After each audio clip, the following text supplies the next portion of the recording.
Quran, tilawah akademi Quran. Nak buat Islamik, buatlah imam muda. Betul, benda tu baik, bagus. Bagus, tak salah. Tetapi kita kurang benda-benda berunsur kemanusiaan. Saya lihat Secret Millionaire itu very Islamic. Yang Donald Trump punya tu very Islamic. Islam ni perlu difaham dengan bentuk yang lebih komprehensif dan holistik kemanusiaan itu.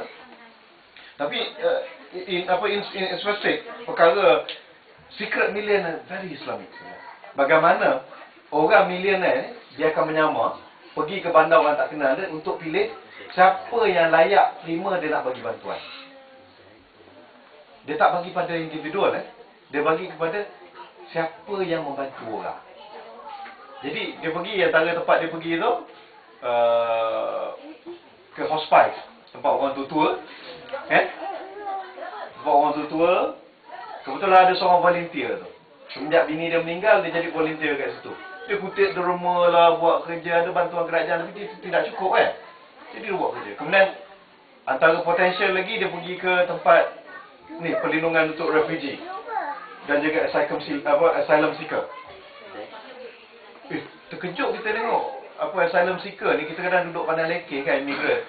Yalah kita tolak tepi lah yang Iran tu duduk ngadu geng nak dapat asylum seeker kat sini. Tapi yang macam orang daripada Rwanda, orang daripada Zimbabwe yang selamatkan diri, selamatkan nyawa kan, datang sini. Jadi mereka itu dijaga oleh Mak Saleh yang uruskan ni. Duduk rumah kecil sedangkan ada separuh tu controller kat airport yang dia control airport tu.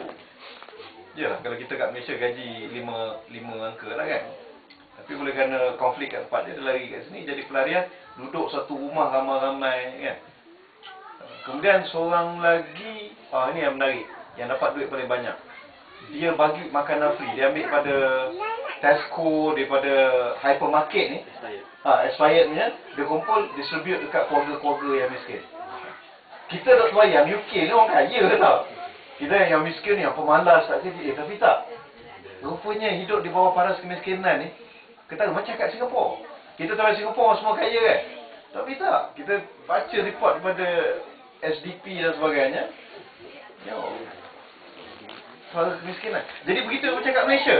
Kan? Boleh sebut miskin, ramai. In fact, kalau kita lihat India yang penempatan semula estate kan.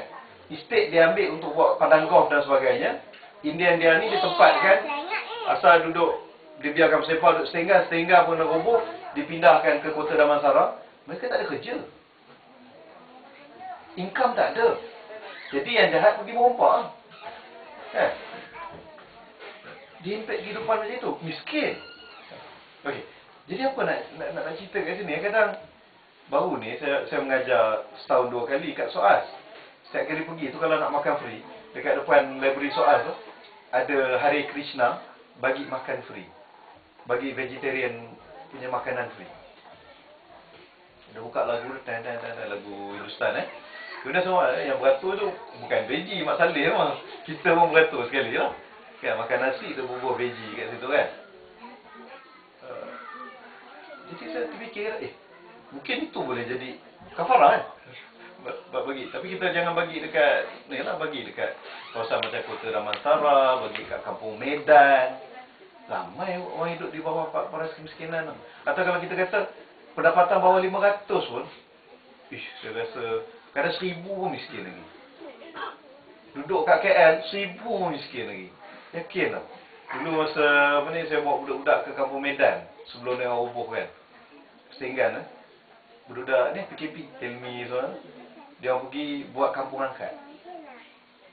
Dia orang pergi bila buang budak-budak, sebab budak-budak tak jumpa mak bapak kecuali hari Ahad. Dia bangun pagi, bapak dia dah keluar, mak dia pun dah keluar, pergi atau kuih, buat jual kuih. Kemudian pergi kerja kelam. Balik, bapak dia bawa teksi, balik rumah pukul 1, pukul 2 malam, anak-anak dah tidur. Dan tanya budak-budak ni tak ada ambition. Tak ada masa depan. Dan dia, mak bapak terpaksa kerja lebih kerana untuk sara anak-anak. Untuk sara kehidupan. Makin mahal kehidupan. Padahal itu di bawah para kemiskinan lah kan. Maksudnya, to be realistic dalam hukum ni, kita tidak boleh bersikap terlampau rigid dengan hukum.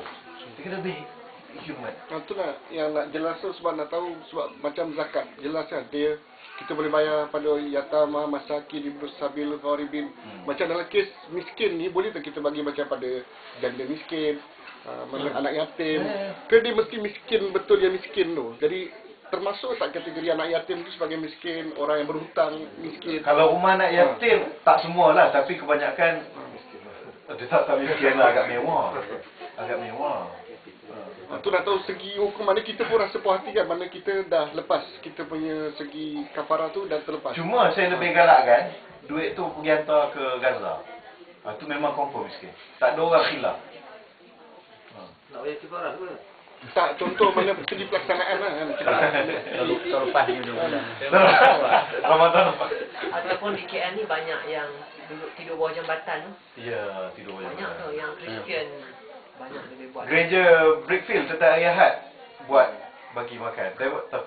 Yang buat bagi makan tu geng Foods Not Bomb, geng sosialis Saya rasa banyak tu buat Fauzi balik nanti macam mana nak aktivism. Banyak ruang untuk kita buat kerja-kerja Islamik yang bukan nama agama kan? Yang tak perlu ambil tauliah daripada jenayah agama. Sebab kes ini berkaitan dengan isu yang orang tak nak bayar zakat pada Baitul Mal, sebab dia orang rasa orang miskin tu dia pun boleh cari kan. Itu yang jadi masalah pelaksanaan tu. Sebab 60 memang kita boleh bagi pada orang bawah jabatan, tapi baru 1, 2, 3 dan nak cukupkan 60 ni macam mana kaedah mudah dari segi pelaksanaan tu. Yang mana kita yes. Isu zakat tu berbeza. Isu zakat tu terlalu berbeza. Saya dalam kes zakat ni Allah bisa. Kalau kita lihat dengan Qardawi pun dia bincang panjang ni tentang amil. Bila kerajaan sudah appoint duit tu sama ada kita bagi sendiri ataupun kita kena bagi kepada ulil amri yang menguruskan. Sebab khilaf ulama lah. Lawyer cakap sebab khilaf ulama. Cuma iyalah, wallahu a'lam bisawab. Anda punya pandangan kalau in term of kita nak distribute, kalau mekanisme yang ada sekarang ni, kita pergi jumpa ejen masjid, dia ada senarai. Dan dalam Korea ada. Ataupun kita pergi dapat zakat, dia bilang dia ada senarai, ikut alamat kita nak area mana. So dia orang dah ada dah senarai tu kalau kita percaya kepada dari segi pentadbiran lah. Kalau kita nak usaha sendiri tu cerita lain. Yang keduanya tentang memberi makan ni, dia ahsanu amala kan. Sebab baik amalan tu kita tahap minimumnya beras lah kalau wakil kita di Malaysia. Tapi para ulama membincangkan kalau dari sudut ahsanu amala, kita bagi makan tu dengan tahap kita makan. Mana kalau kita makan dengan ayam goreng, dengan sayur apa semua, itu sebaik-baik cara kita bagi makan orang miskin. Sebab kebanyakan orang ni bila dia nak bagi makan, contoh kafarah, dia makan sudah. Tapi bila dia tak bagi makan orang miskin, ni latak engkau dalam tahap tu kan. Jadi ahsanu amala tu kita perlu apply dalam masalah kafarah. Dia panggil apa? Kutu yaumin. Makan staple food untuk sehari. Bukan kutu. Benda staple lah kan. Kita tambah sikit Ya. miskin kan.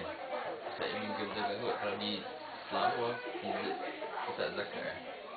Zakat Selangor kan, dia punya kiraan orang miskin tu dia ada cara berbeza. Kifayah panggil lah. Kifayah. Dia tolak kira pendapatan sekali, lepas tu dia tolak perbelanjaan rumah. Dan berapa tinggal. Kalau tak cukup, dia kira miskin. So kat tu clear lah kan macam mana miskin di Selangor lah. Jadi boleh refer pada Ustaz Ilmi lah.